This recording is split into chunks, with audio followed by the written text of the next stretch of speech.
Ari Berman is a senior reporter at Mother Jones, covering voting rights, reporting fellow at the Nation Institute. This is a absolute must-read. Smart. Charlie Pierce gave us the heads up on this initially. Rigged: How Voter Suppression Threw Wisconsin to Trump in Mother Jones. Ari Berman, we posted it, and it is essential reading. Ari joins us now. Good morning, Ari. Hey, Stephanie. Good to talk to you again. Oh, good is such a relative word, Ari, when the news you have is not good. But honestly, this is such an important piece, Ari. And I could have you on, seriously, like the whole show to talk about it. But give us the thumbnail for what the genesis was of this piece and what you found. Sure. So Wisconsin in 2011 passed one of the strictest voter ID laws in the country. Federal court found that 300,000 registered voters did not have strict forms of ID when the law passed, which was 9% of the electorate. I made 3 trips to Wisconsin during the election to report on the impact of this law. And then after the election, when I joined Mother Jones, we felt like the impact of voter suppression in 2016 had not gotten enough attention, and that voter suppression played a larger role in the election, particularly in Wisconsin, than we thought a lot of people realized. So that was the inspiration for doing this piece. So I went back to Wisconsin over the summer, and I reported on the impact of the voter ID law. And I found that tens of thousands of people had been prevented from voting because of this law. And there were a number of different data points. There was interviews I did with voters, there were interviews I did with election officials, and then there was a number of studies, including most recently University of Wisconsin study, that surveyed non-voters in Milwaukee and Madison, 2 of the most Democratic areas of the state. And they found that 1 in 10 people who didn't vote in 2016 cited the voter ID law as a reason why. Oy. And that meant up to 23,000 people were prevented from voting in Madison and Milwaukee alone, and up to 45,000 statewide because of the voter ID law. And Donald Trump only won the state by 22,700 votes.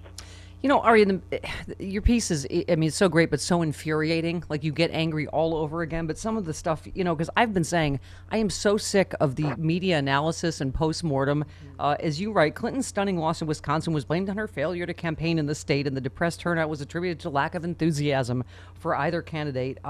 And you just say the impact of Wisconsin's voter ID law received almost no attention. When it did, it was often dismissed. As the months went on, pundits on the left and right turns Clinton's loss into a case study for her campaign's incompetence and the Democratic Party's broader abandonment of white working class. Voter suppression efforts were practically ignored when they weren't mocked. And this cannot be understated. I mean, some of the statistics you quote in here, Ari, are just stunning and absolutely were way beyond the margin of victory. Well, exactly. And the narrative after the election was one of the main reasons why I wanted to write this piece, because there was so much talk about Trump voters and how they felt, and there was so much talk about the white working class and how alienated they were, and there was so much talk about the lack of enthusiasm for Hillary Clinton. And I knew there was a completely different story about the election, which was that there were people that wanted to vote, that tried to vote, that were excited to vote, who couldn't vote because of voter suppression in Wisconsin. So I wanted to tell their stories because I felt like they had been totally invisible in the media. And I also felt like it was just not okay that we as a country just dismissed the fact that thousands of people were disenfranchised. Yeah. I just felt like that was absolutely not okay with me as someone who witnessed this disenfranchisement firsthand. Whether it swung the election or not, the fact that there were people that tried to vote and couldn't, to me, was a huge outrage. But I also felt like in Wisconsin there was very strong evidence that voter suppression did contribute to Trump's win in that state. Well, Ari, Vanessa and I were just talking about this during the break. I mean, the fact that Hillary won more votes than anyone in history, except for Barack Obama in 2008, and this is because, as you point out in the piece, this is the first time we've had an election with the Voting Rights Act gutted, Yes. with these voter ID laws in full effect.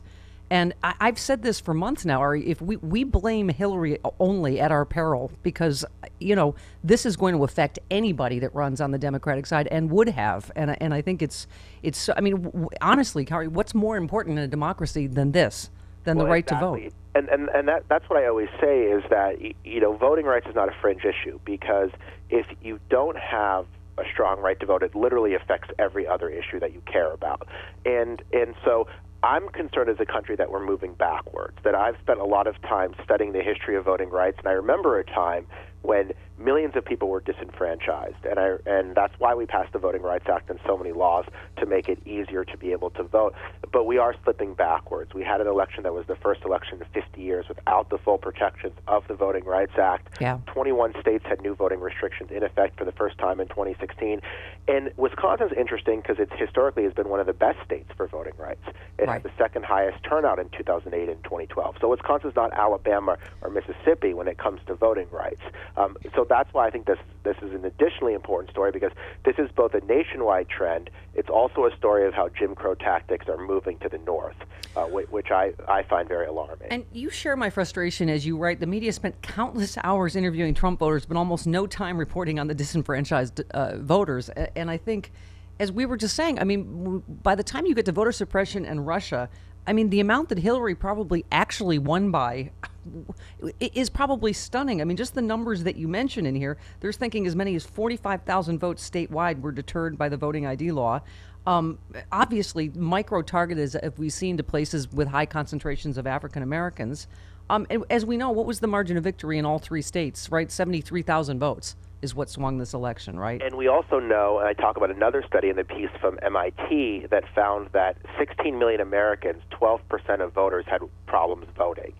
And there were more than 1 million lost votes because of people who didn't have the right ID, or the line was too long to vote and they left, or they couldn't register to vote, or something else. So, I mean, 1 million people alone weren't able to vote, and Donald Trump only wins by a little upwards of 70,000 votes in 3 states. So I think we need to pay a lot more attention to this. I think the combination of voter suppression and Russian hacking was really, really toxic in 2016, and we'd be kidding ourselves if we didn't realize that this is going to happen again. They're going to try to double down on this strategy in future elections.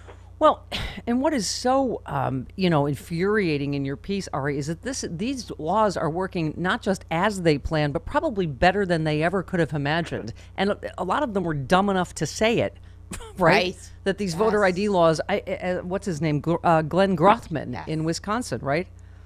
Glenn Grothman, a Republican congressman from Wisconsin, was asked on April 5th, 2016, the day of Wisconsin's primary, why he thought a Republican would win the state of Wisconsin after Barack Obama won it by 7 points in 2012. And he said, well, Hillary Clinton is the weakest candidate Democrats have ever nominated, and now we have photo ID, and photo ID is going to make a difference as well.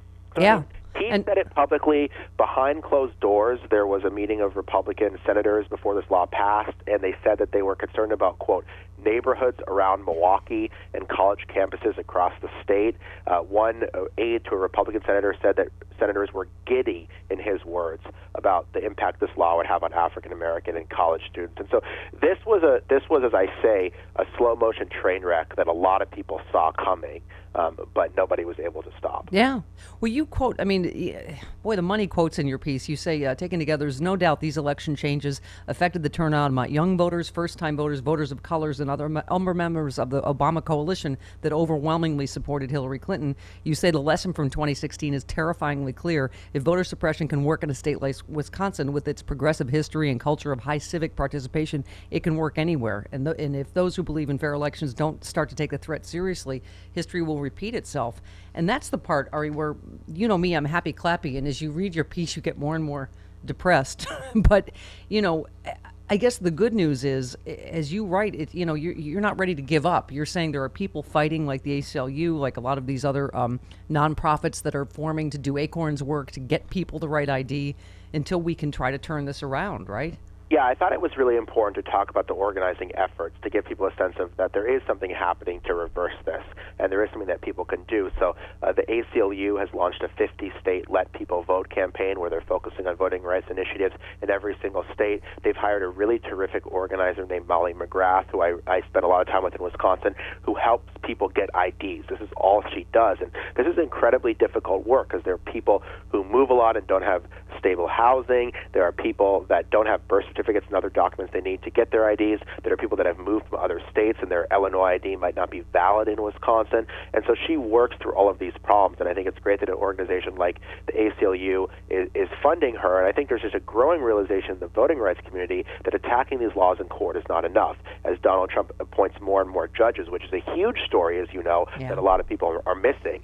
With all the focus on the dysfunction with Trump, people are missing the fact that he's appointing all of these mini Scalias all across the court. And so it's not going to be enough just to file suits against these laws.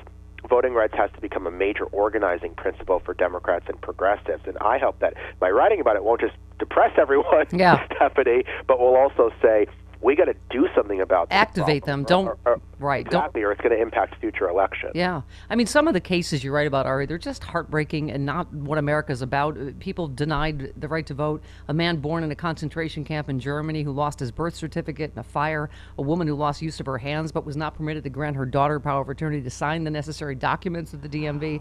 A 90-year-old veteran of Iwo Jima who could not vote with his veteran's ID. One woman who died while waiting for an ID. I mean, it's I mean, this is, and that's the thing, Ari. This is not a party that is winning the hearts and minds of Americans or the generational or demographic war. So this is all they can do is cheat, whether it's Russia or voter suppression, right? Gerrymandering. You look at Wisconsin, the first three things Scott Walker and the Republicans did was they attacked unions, the central organizing pillar of the Democratic Party in that state. They gerrymandered the maps to protect Republican majorities for the next decade, and they passed voter suppression laws to make it harder for Democratic-leaning voters. So, I mean, they literally, in my view, the election was won for Donald Trump in Wisconsin in the first 3 months of Scott Walker's administration, when they rigged the rules of the game to benefit the Republican Party. And that's why I think these underlying issues are so important, because they have such a big impact. We all want to talk about the candidates and their personalities, but it's all the things happening behind the scenes, whether it's voter suppression or gerrymandering or Russian interference, that is really impacting so much of what's going on in politics today. And it really explains in large part why we have someone like Donald Trump. Right. Well, Ari, you're obviously a voting expert. That's what you do. And you've done for so many years so well. Denny, you were a Bernie gal, right? Yes, I was a Bernie person. Okay. Primary. So, yes. Well, because part of what I think what you allude to, Ari, that I want to ask you about is obviously 80% of Bernie voters voted for Hillary, but 20%, I feel like, as you sort of imply, are invested in this Bernie would have won thing to the extent that they are saying voter suppression isn't happening and Russia didn't happen. And I really don't understand. And I feel like it is part of what Russia is still doing with their bots, is trying to fuel that divide, right?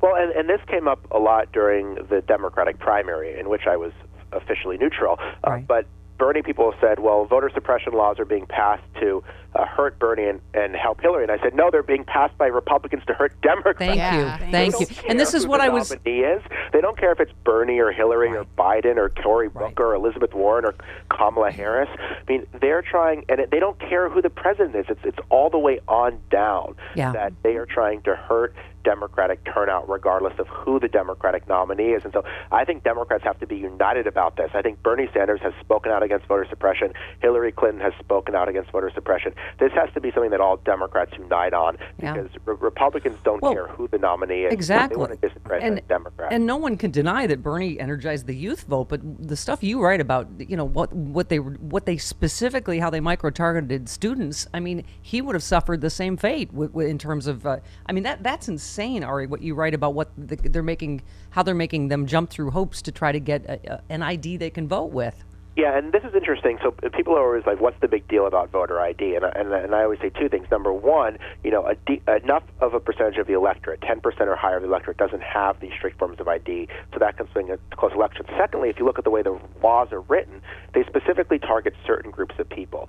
So no IDs from the University of Wisconsin were accepted the way the law was written, meaning that the University of Wisconsin-Madison, all of these schools had to print completely separate IDs to be able to vote. And I don't want to get too technical, but the Wisconsin legislature required a 2-year expiration date on student IDs for 4-year universities to count. Why would the University of Wisconsin issue a 2-year ID when it's a 4-year school? So right.